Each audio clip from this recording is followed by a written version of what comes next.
हरे कृष्णा। आज मैं आपको 29वें अध्याय की कहानी सुनाने जा रही हूँ। गुरुर्ब्रह्मा गुरुर्विष्णु गुरुर्देवो महेश्वरा गुरुर साक्षात पार ब्रह्म तस्मै श्री गुरुवे नमः। श्री कृष्णाय वासुदेवाय हरे परमात्मने प्रणत क्लेशनाशाय गोविंदाय नमो नमः। 29वें अध्याय से पहले मैं आपको वैकुंठी चतुर्दशी की एक कहानी सुनाने जा रही हूँ। एक बार एक बुढ़िया थी। उसने एक छोटी सी बछड़ी पाल रखी थी। तो बुढ़िया कार्तिक स्नान करती थी हर साल। तो इस बार भी कार्तिक स्नान कर रही थी। तो बुढ़िया ने अंतिम जब 5 दिन रह गए तो गंगा स्नान करने के बारे में सोचा। तो यह सोचकर बुढ़िया गंगा स्नान के लिए जाने लगी। तब उसने सोचा कि इस बछड़ी का क्या करूं। तो उसने उसके आगे थोड़ा हरा चारा घास वगैरह रख दिया और एक कठोते में पानी भी भर के रख दिया। और बुढ़िया आप गंगा स्नान के लिए चली गई। जब बुढ़िया गंगा स्नान के लिए चली गई तो पीछे से बछड़ी के पैर में रस्सी फंस गई और बछड़ी पानी में गिर गई। जब पानी में गिर गई तो बछड़ी से पानी में से निकला नहीं गया और वह पानी में तड़फने लग गई। और अगले दिन जब बुढ़िया माता स्नान करके आई, गंगा स्नान से आई, तो तब बुढ़िया ने देखा कि बछड़ी तो अंतिम श्वास गिन रही है। उसने फटाफट बछड़ी को पानी में से निकाला और बछड़ी के ऊपर कंबल वगैरह दिया, लेकिन बछड़ी ने प्राण त्याग दिए। जब बछड़ी ने प्राण त्याग दिए तो बुढ़िया माता को बहुत दुख हुआ। उसने सोचा कि ये सब मेरे कारण ही हुआ है। अगर मैं गंगा स्नान के लिए ना जाती तो यह सब ना होता। तो सारी रात बुढ़िया को उस दिन नींद नहीं आई। बहुत मन उसका दुखी था। तो इतने में जो बछड़ी थी उसने रात को स्वप्न में दर्शन दिए। उसको बुढ़िया माता को बोली कि तुम माता दुखी मत हो, मैं तो सीधा वैकुंठ में गई हूँ और मुझे मुक्ति प्राप्त हो गई है। और अगर तुम गंगा स्नान के लिए ना जाती तो मैं वैकुंठी चतुर्दशी का स्नान कैसे करती। तो मैंने तो एक दिन ही वैकुंठी चतुर्दशी का स्नान किया है, तो मुझे वैकुंठ मिल गया है। और बुढ़िया माता तू तो रोज़ ही स्नान करती थी, तो इसलिए जिस तरह उस बछड़ी को मुक्ति मिली तुमको भी मुक्ति मिले, जिसके कारण मुझे आज वैकुंठ मिला है। तो इस तरह परमात्मा कहानी कहते हुए, सुनते हुए, hunगारा बढ़ते हुए परमात्मा सबको वैकुंठ में वास देना।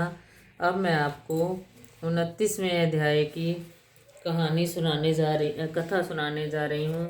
कल आपने 28वें अध्याय में सुना कि किस तरह जो पीपल है वो विष्णु का रूप है और जो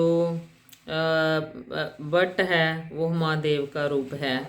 तो इन्हें पीपल को शनि के दिन ही स्पर्श करना चाहिए, ऐसा कल 28वें अध्याय में बताया गया। और आज मैं 29वें अध्याय में ऋषि बोले, हे सूत जी, ये पीपल जो है शनिवार को ही छूने योग्य क्यों है। सूत जी बोले, समुद्र मंथन में जो रतन देवताओं को मिले उनमें से लक्ष्मी और कौस्तुभ मणि विष्णु को मिले। जब विष्णु ने लक्ष्मी को भार्या स्वीकार किया तभी लक्ष्मी ने भगवान से प्रार्थना की और लक्ष्मी बोली, मुझ छोटी का विवाह कैसे करते हो। इससे पहले हे मधुसूदन, मेरी बड़ी बहन अलक्ष्मी का विवाह करके फिर मेरे संग विवाह करो, यह सनातन धर्म है। सूत जी बोले, विष्णु ने इस बात को सुनकर तपस्वी उद्दालक को अपने वचन के हट से अलक्ष्मी दे दी। स्थूल जिसका मुख, श्वेत दांत, जीर्ण शरीर, लाल नेत्र और बाल सूखे हैं, धर्मज्ञ उद्दालक मुनि विष्णु के वाक्य से उसको अंगीकार कर अपने आश्रम में आए।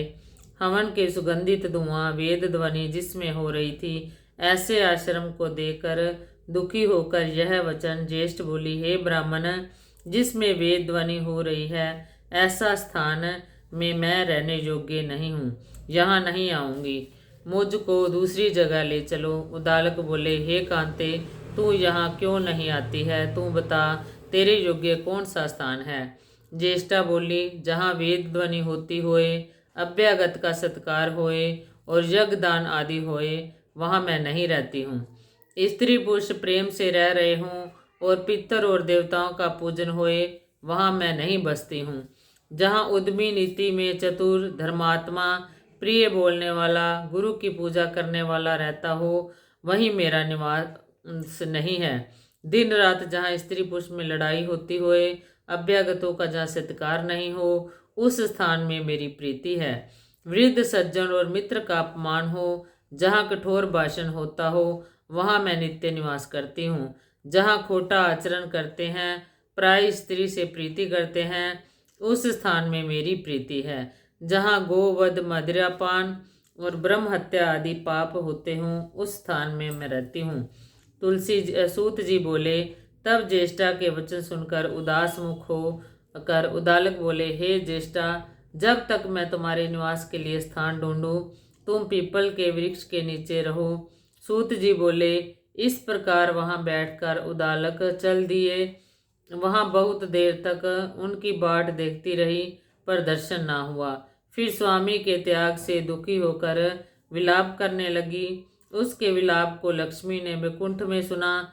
फिर लक्ष्मी ने व्याकुल होकर हरि से निवेदन किया, मेरी बड़ी बहन पति के त्याग से दुखी है। हे कृपालो, जो तुमको मैं प्रिय हूँ, तो उसको जाकर समझाओ। सूत जी बोले, तब भगवान लक्ष्मी सहित वहां पधारे और उस अलक्ष्मी को समझाते हुए बोले, हे अलक्ष्मी, पीपल की जड़ का सहारा लेकर तू यहाँ सदा रह। यह मेरे अंश से उत्पन्न है और मैंने तुमको वह स्थान दिया है। वहाँ प्रतिवर्ष तुम्हारा पूजन होगा। उनके घर में तुम्हारी छोटी बहन अचल होकर रहेगी। स्त्रियां तुमको भी अनेक प्रकार की भेंट देकर पूजन करेंगी। पुष्प, धूप, दीप से जो तुम्हारा पूजन करेगा, उस पर लक्ष्मी प्रसन्न होगी। कृष्ण और सत्यभामा तथा नारद और पृथु का समाद मैंने कथन किया। और भी जो कुछ हो पूछो, मैं कहूँ। इस वचन को सुनकर ऋषि मंद मुस्काए। वे आपस में कुछ नहीं बोले, चुपचाप बैठ गए। तब शांत चित होकर बद्रिका आश्रम के दर्शन के लिए गए।